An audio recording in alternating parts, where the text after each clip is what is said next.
What's up guys, Hardcore Hector here. I want to do a video game review for you guys.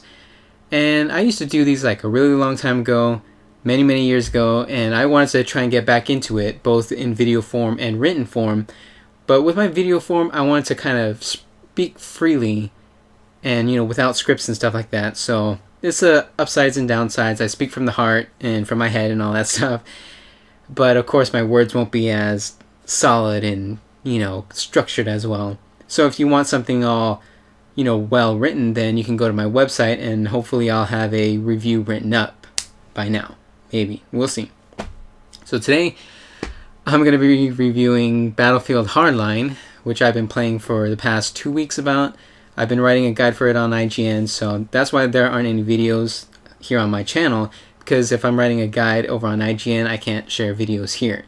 This game, of course, is a spin-off of the whole Battlefield franchise. It's made by Visceral Games, which are the developers, the people that made the Dead Space video games. And so you'll see a lot of Dead Space Easter eggs here and there. Let's talk about the campaign first. The campaign is really short and, well, I don't know if I want to say short and sweet. It's mixed bag. There's only 10 episodes and then a little intro, which is like 2 minutes long.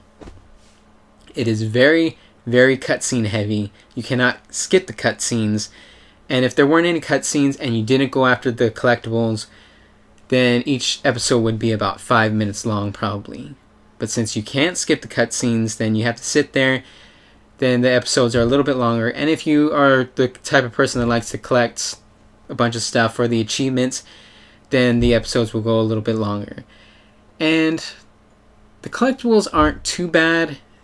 It's a whole, Battlefield Hardline is a whole cops and criminal thing, and you're usually playing as a cop, so you use a scanner type thing to scan for evidence for your case files, and then you also scan certain people in the area, and if they have a warrant for their arrest, then you can take them down and arrest them and get a bunch of points. And so there's a whole bunch of things to go off of. The system of enemies is really good. This is the system I like. There's a set amount of enemies in an area, and you can choose to tackle it any way you want. You can do stealth, or you can just run and gun and shoot everybody, and sometimes reinforcements come, sometimes they don't. Because in certain levels, they have alarm boxes, and if the enemy touches the alarm box, reinforcements come. I hate the shooter games that just have reinforcements over and over again, and sometimes infinite spawns until you push forward. I like the ones that have set groups of people, and then you can tackle it how you like.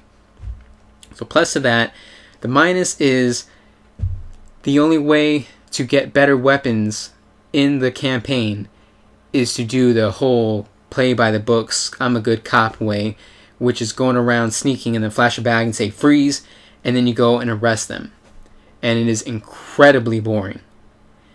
It is a lot more fun to just go and shoot things and try and, play all cool, but then you might not have the best guns, and then of course you won't get all the collectibles, and then there's an achievement for arresting all the people with warrants without killing them.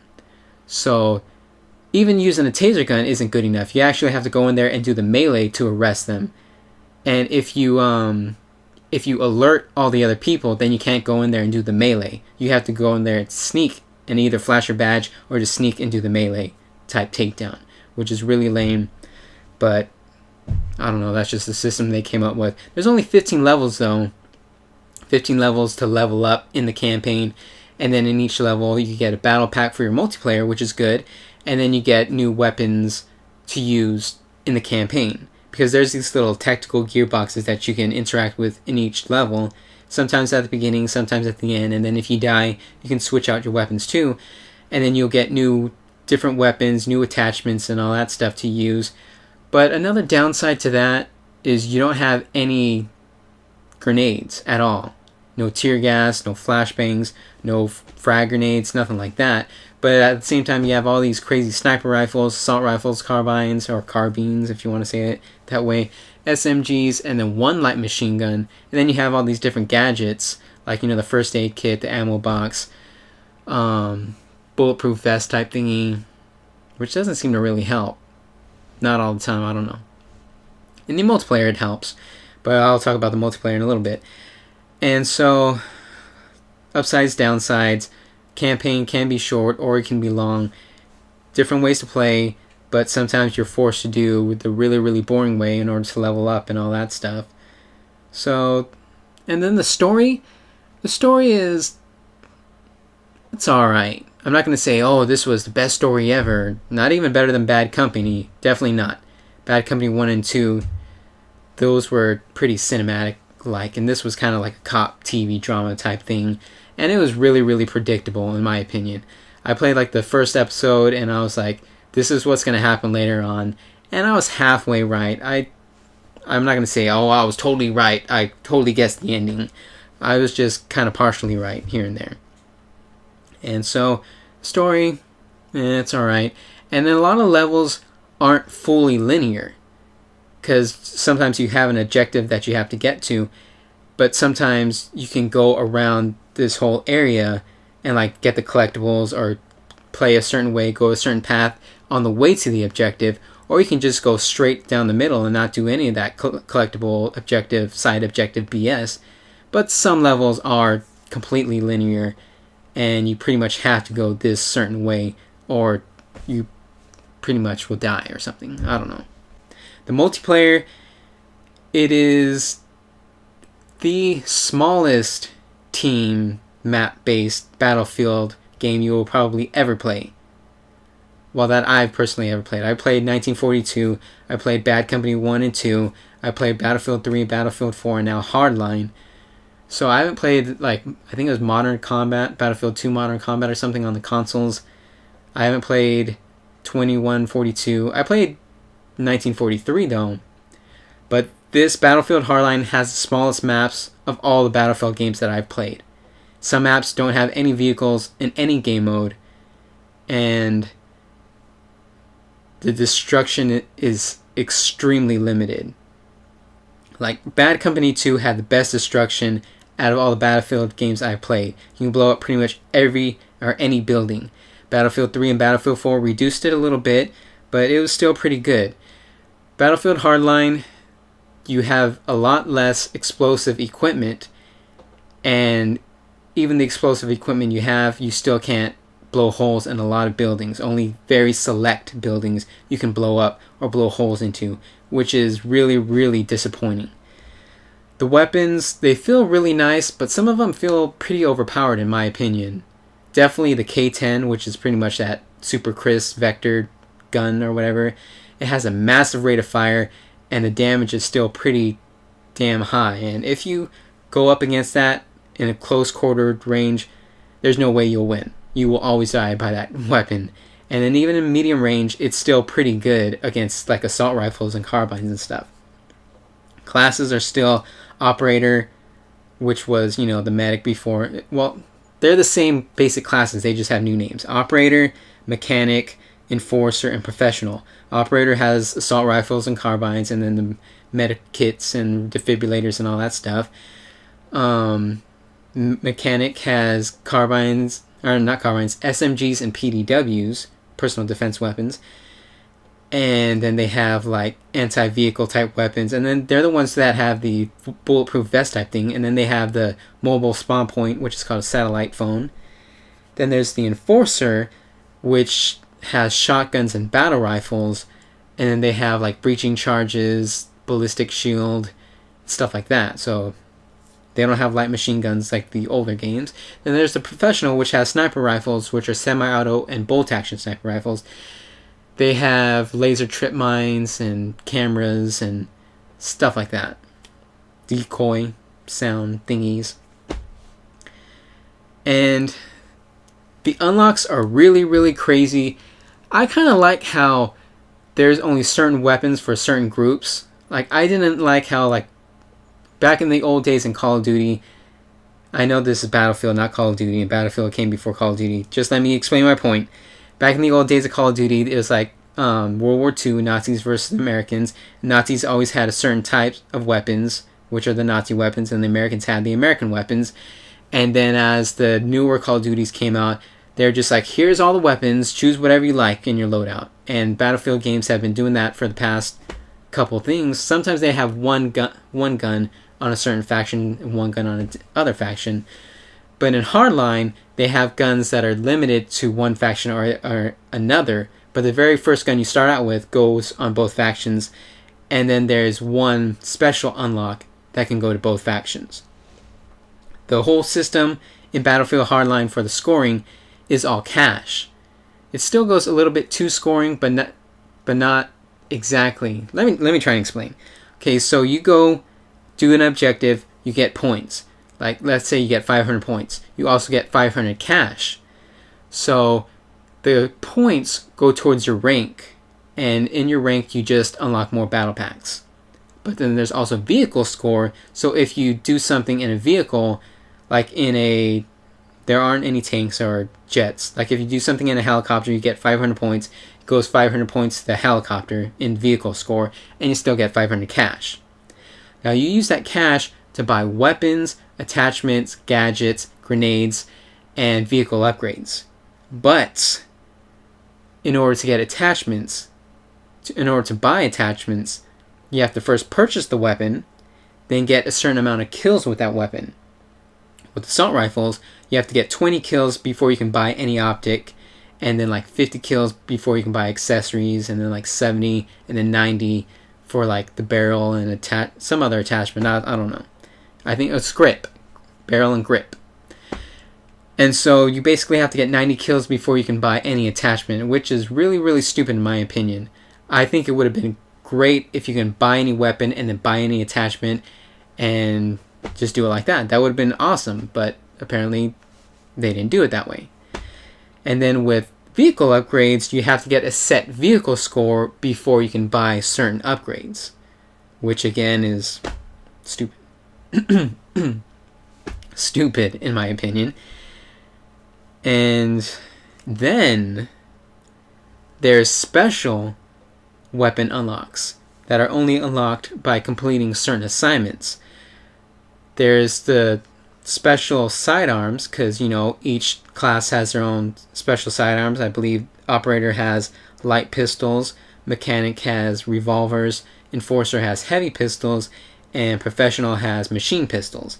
So you complete a pretty kind of sort of difficult assignment to get a sidearm for each class, and then you have to complete a incredibly crazy, annoyingly hard assignment after to get one special weapon unlock for each class.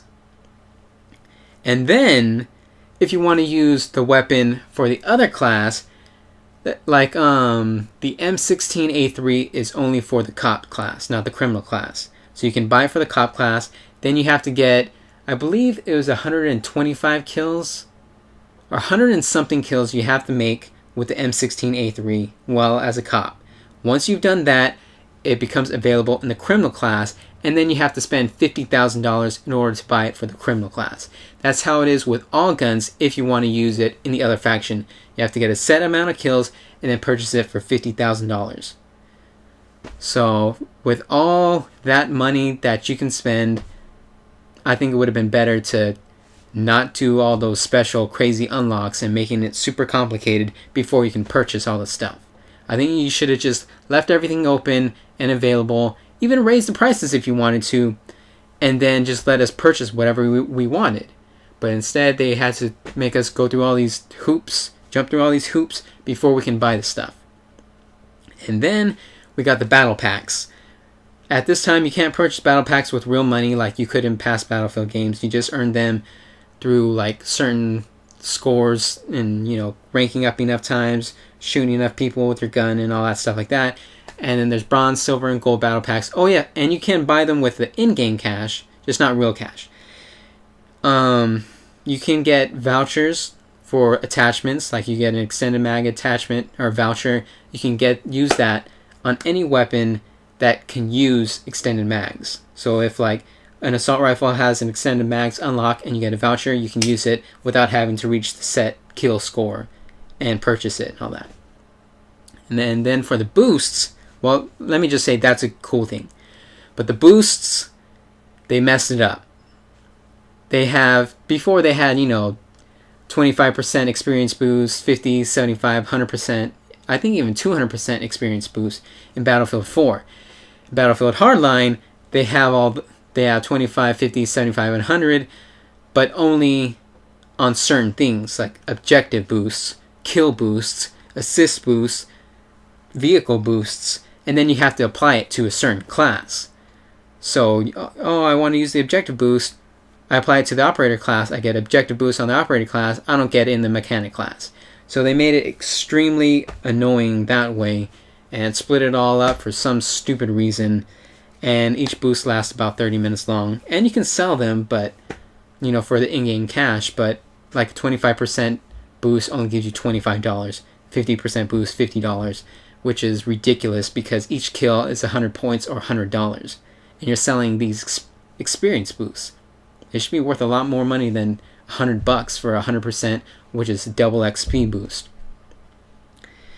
So things are scaled down a ton. The maps, the weapons. You can still get light machine guns and rocket launchers, but only as battle pickups, which are special weapons around the map. So first person to get that weapon in the map can use it.